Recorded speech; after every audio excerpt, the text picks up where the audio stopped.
10 ans après avoir été chassés du pouvoir par l'armée américaine, les talibans résistent toujours avec acharnement à la présence des troupes étrangères sur leur sol.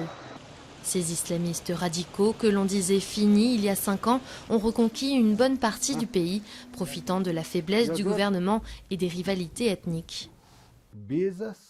Les bases américaines sont complètement encerclées. Les Américains ne peuvent même pas sortir de leur propre base. Les talibans vont prendre leur moto pour aller à 20 mètres de la base et lancer des roquettes. Boum, boum, boum.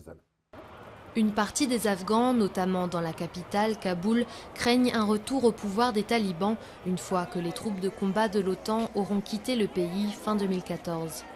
Mais pour d'autres, les rebelles incarnent une possible alternative au gouvernement pro-occidental du président Hamid Karzai, souvent haï pour sa corruption et son immobilisme.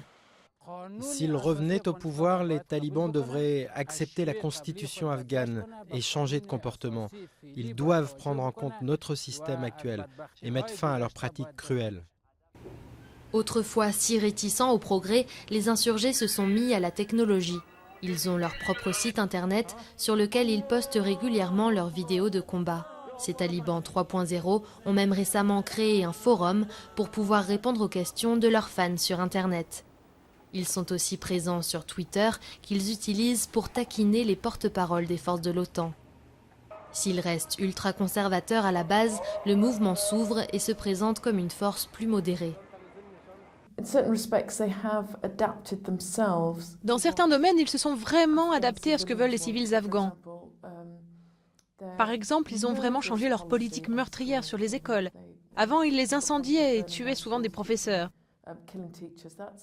Maintenant, ils essayent plus de rallier à eux les écoles, les ONG et certains services du gouvernement. Pour assurer la sécurité du pays après leur départ, les Occidentaux ont formé depuis 10 ans plusieurs centaines de milliers de soldats et policiers afghans. Mais de gros doutes subsistent sur leur capacité à remplir cette mission.